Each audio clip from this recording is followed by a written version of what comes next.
ये 2024 है और ये 2025 है। 2024 से 2025 के बीच में सिर्फ तुम्हारा कैलेंडर नहीं बदलेगा, तुम खुद भी बदलोगे। और ये ध्यान रखना कि ये साल जो है ये मेहनत वाला साल है और अगला साल रिजल्ट वाला साल है, जिसमें तुम्हें ऐसा रिजल्ट लाना है कि तुम्हें खुद पर भी प्राउड हो। ऐसा रिजल्ट लाना है जिसको देख के जिसको जलना है वो जल जाए, और ऐसा रिजल्ट लेकर आना कि जिसके साथ नाचना हो, डांस करना हो, उसके साथ नाचने का भी तुम्हारा मन करे। और ऐसा रिजल्ट लाना है कि जिस किसी से भी तुम लोगों ने प्रॉमिस किया होगा ना 2 साल बाद मिलेंगे, 4 साल बाद मिलेंगे, और या फिर ऐसा रिजल्ट लाना हो कि जिस किसी को भी ये दिखाना हो कि देख बेटा औकात कितनी है। सबको जवाब देने का एक ही तरीका है कि इस साल कैलेंडर बदलने से पहले अपने आप को तुम ऐसा बना लो कि हमने बोला ना कि 2024 हमारा मेहनत वाला साल है, तो देखना बेटा 2025 में सक्सेस तुम्हारे पीछे आएगी। एक वर्ष की कीमत उस विद्यार्थी को पता होती है जो अनुत्तीर्ण हो गया हो। एक महीने की कीमत उस माँ को पता होती है जिसने 9 महीने से पहले एक बच्चे को जन्म दिया। और एक हफ्ते की कीमत उस अखबार के संपादक को पता होती है जिसे साप्ताहिक अखबार निकालना हो। एक दिन की कीमत उसे पता होती है जिसे कल फांसी लगने वाली हो। और 1 घंटे की कीमत उस प्रेमी को पता होती है जो प्रेमिका के पास बैठा हो। और एक क्षण की कीमत उसे पता होती है जिसकी ट्रेन अभी अभी निकल गई हो। तो हर एक क्षण, हर एक घंटा, हर एक दिन, हर एक हफ्ता, हर एक महीना और हर एक वर्ष आपके लिए बहुत महत्वपूर्ण है। समय किसी का भी इंतजार नहीं करता है। जाइए और अपने हर एक क्षण को इस्तेमाल कीजिए अपने लक्ष्य को प्राप्त करने के लिए।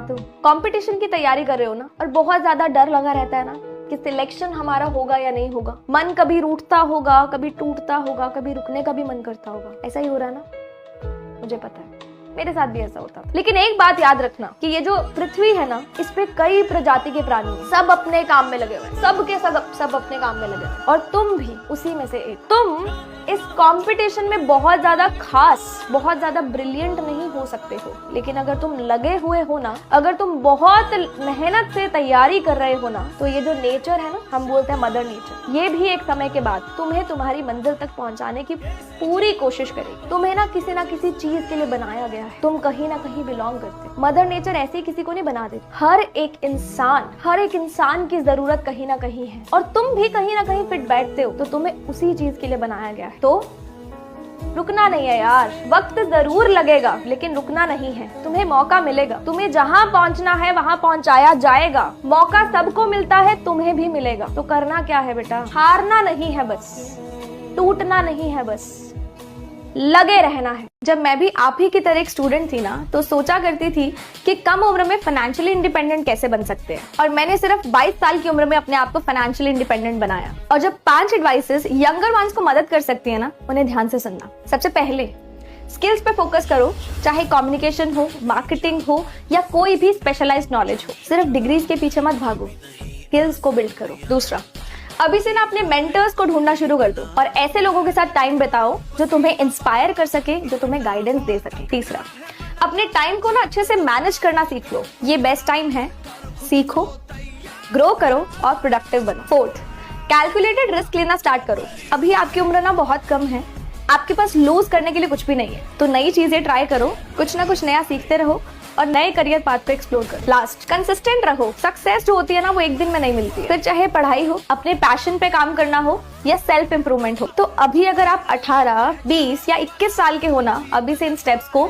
अप्लाई करो, एंड ट्रस्ट मी, तुम्हारा जो फ्यूचर सेल्फ है ना, तुम्हें थैंक यू बोलेगा। गुड लक, आ जाओ यार, अचीव करते हैं। कोई भी एग्जामिनेशन टफ नहीं होता है, फिर चाहे वो यूपीएससी हो, आईआईटी हो, नीट हो, बैंक एग्जाम हो, एसएससी के एग्जामिनेशन हो, या फिर बोर्ड एग्जामिनेशन हो, या कोई भी और कॉम्पिटिटिव एग्जामिनेशन हो। मैं मानती हूँ सिलेबस सबका ज्यादा होता है, मगर इतना भी ज्यादा नहीं होता कि हम उस एग्जामिनेशन को क्रैक ना कर पाए। द थिंग इज, हम उसे रोज नहीं कर पाते, हम कंसिस्टेंट नहीं रह पाते। पहले 3 से 5 महीने बहुत ज्यादा जोश रहता है, अगले कुछ महीने डिस्ट्रैक्शंस में निकल जाते हैं, फिर लास्ट के जो 3 महीने बचते हैं ना, उसमें इतना ज्यादा जोश आ जाता है ना, ऐसे सिलेक्शन नहीं होता। जोश इतना नहीं रखना है, कंसिस्टेंसी रखनी है। अंदर अपने ना मोटिवेशन होना चाहिए कि मेरे अंदर एक आग है कि मुझे हर हालत में सिलेक्शन लेना है, तो मतलब लेना ही है, इसके अलावा कुछ और दिखना ही नहीं चाहिए। सोच कर रखो और अपना एक मोटिवेशन ना मुझे कमेंट सेक्शन में जरूर लिख के बताना।